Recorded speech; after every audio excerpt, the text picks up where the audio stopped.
is sung of when England was young, and knights were brave and bold. The good king had died, and no one could decide who was rightful heir to the throne. It seemed that the land would be torn by war, or saved by a miracle alone. And that miracle appeared in London town. The sword in the stone.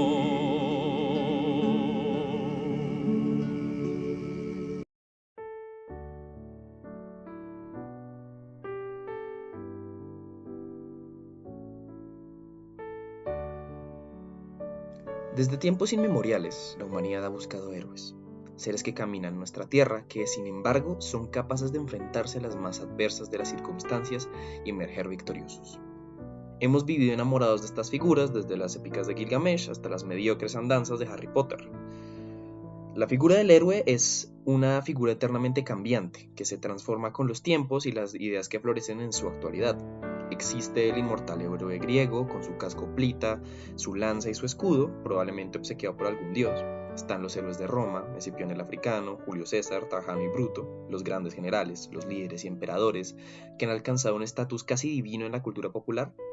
Y los héroes modernos, el Capitán América, Spider-Man, los espías ingleses y los grandes héroes de acción que solo saben decir sí, señor presidente. Entre todos los arquetipos heroicos, uno destaca por encima de todos los demás. Es aquel que aparece en todos los cuentos de hadas, el príncipe azul y el mar de dragones. Nada más y nada menos que el caballero. Now stand aside, worthy adversary. 'Tis but a scratch. A scratch? Your arm's off. No, it isn't. Well, what's that then? I've heard worse. You liar. Come on, you pansy. Probablemente el caballero más importante de la historia, el único que puede llamarse héroe de héroes porque probablemente es el más famoso, es el rey Arturo. Mas a pesar del innegable impacto de la figura artúrica y caballeresca, hoy en día el caballero se encuentra en una encrucijada. Los tiempos no han sido amables con el héroe de armadura, y en la ficción popular cada vez más se envilece la idea del caballero, al punto en que se ha convertido en una crítica de su propio origen, en una burla de la idea original del caballero.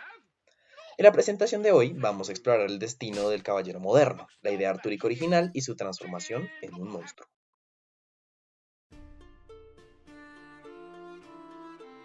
El caballero es probablemente la exaltación más estándar de la cultura occidental. El caballero es un héroe europeo, un héroe medieval, perteneciente a una época nebulosa que bien se presta para la producción de historias heroicas. Es la época de los interminables conflictos, la de los reyes malvados, los dragones, los gigantes y las brujas.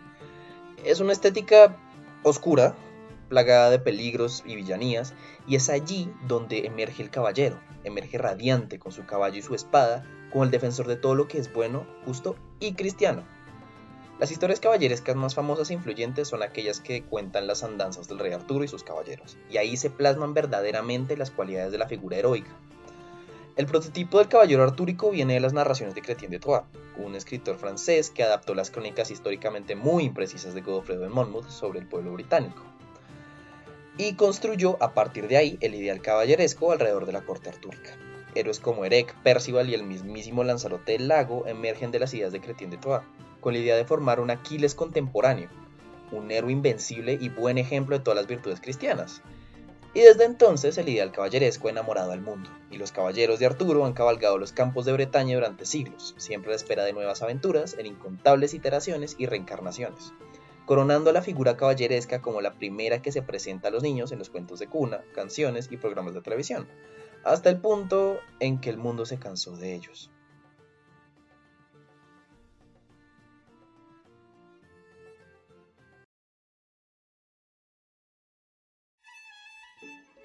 Entonces, ¿qué pasó? Porque en el Renacimiento, por liberado que se sintiese de la oscuridad del medioevo, vivía enamorado del caballero. Amadís de Gaula comenzó a cabalgar en nombre de Oriana en el Renacimiento. Tirante el Blanco apareció en las páginas de Joan Martorell en 1490, y no fue hasta el barroco que solamente Cervantes se atrevió a subvertir el tropo caballeresco, y eso sí, con una profunda nostalgia del mismo.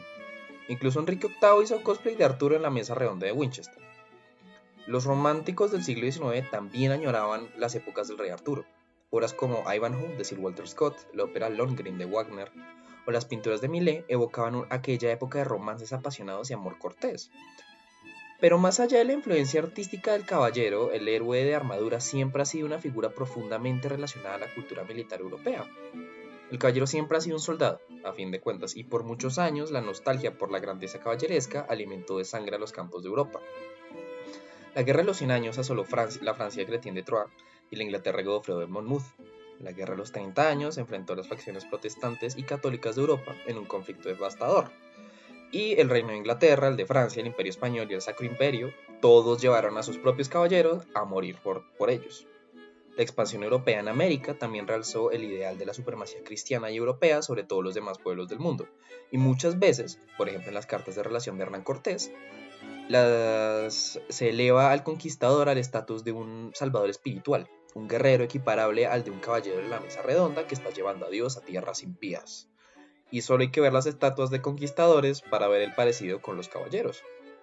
En todo momento, el mundo atrajo a jóvenes a sus guerras con la idea de convertirse en héroes, como Lanzarote o Arturo. Y la guerra de aquel entonces se prestaba estéticamente muchísimo para todas estas interpretaciones. El mundo no había cambiado mucho, y los estandartes que ondeaban en las guerras eran los mismos que los de las leyendas. Luego llegaron los trenes, las fábricas, los aviones y los rifles. Durante el largo siglo XIX, el mundo experimentó el auge de la industrialización. Pero incluso con las guerras que pasaban en ese entonces, la de Crimea, la franco-prusiana o las ruso-turcas, eran nada más guerras coloniales, en los confines del mundo, fuera de la visión de el verdadero mundo, los quienes dominaban el mundo, que eran los europeos. Incluso bajo la paz armada se mantuvo vivo el legado del caballero. Entonces, ¿qué pasó? Lo que pasó fue 1914.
La Primera Guerra Mundial llegó para inmiscuirse en el imaginario popular como una garrapata moral.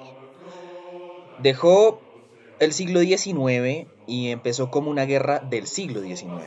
Los soldados todavía se vestían con colores vivos y llevaban ametralladoras de manivela al combate, acompañados de caballos y sables. Cosa que luego terminó convirtiéndose en una guerra de máquinas, gas venenoso y ráfagas de balas, y en eso algún balazo seguramente terminó por impactar en la coraza del caballero. La diferencia de la Primera Guerra Mundial con todas las guerras anteriores es que representó la muerte del orden mundial europeo. Fue una guerra que comenzó entre emperadores y terminó creando repúblicas, la que mató la grandilocuencia del mundo victoriano y el orgullo de la Belle Époque, y terminó de matar al caballero.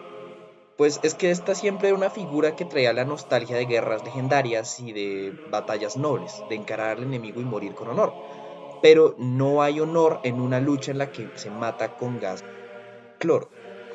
Fue una guerra masiva que se alejó del paradigma clásico de las guerras en campo abierto, la de los grandes generales y los grandes héroes, para dar paso a una guerra de trincheras donde solo se vivía en la muerte, la enfermedad y el frío. Los soldados volvían a sus casas y encontraron los imperios por los que lucharon quebrados por el esfuerzo militar. Alemania cayó para convertirse en una república, Inglaterra no podía mantener sus colonias, Rusia se volvió comunista y la mitad de Francia había terminado convertida en un campo minado.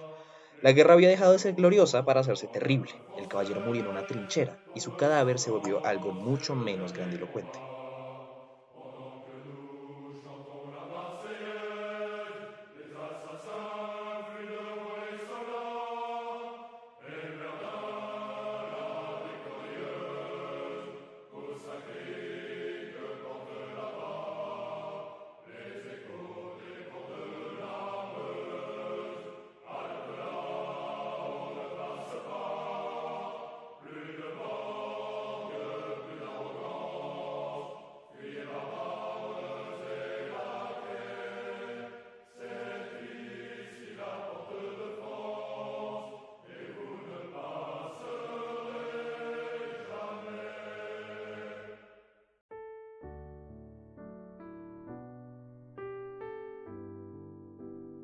Juego de Tronos es probablemente la saga de fantasía medieval más popular del momento, destronando al mismísimo Tolkien, que no es algo fácil de hacer.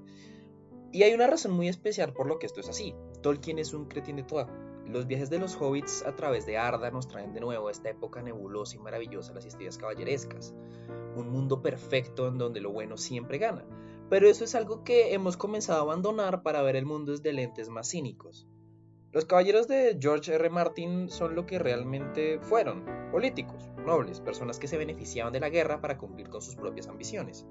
Personajes como Robert Baratheon o Jaime Lannister enfocan esta dimensión moralmente más pobre del caballero, quitándole todas las virtudes que le hicieron tan grande en su época y transformándolo en un ser cruel y ambicioso. Lo más cercano que tiene Martin al rey Arturo sería Jon Snow, pero se terminó acuchillado por ser muy buena gente. Marion Zimmer Bradley nos trae Las nieblas de Avalon, la historia de Arturo desde la perspectiva de Morgana, mostrando la caída del mundo pagano a la imposición del cristianismo sobre estas tierras, y las maquinaciones políticas de un Arturo envilecido por el poder. Monty Python se burla de Arturo y sus caballeros y enfatiza la ridiculez y la violencia de sus historias.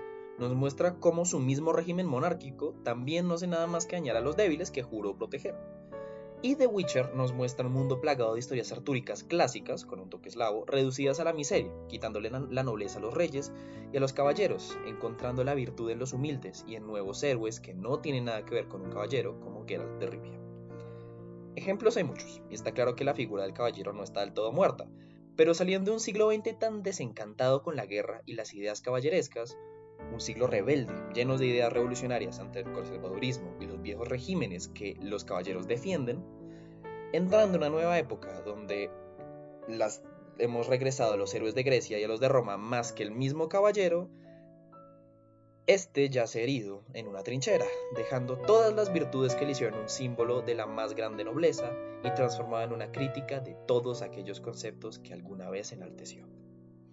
Soy Samuel Villamil, muchísimas gracias por ver este video y nos vemos en clase.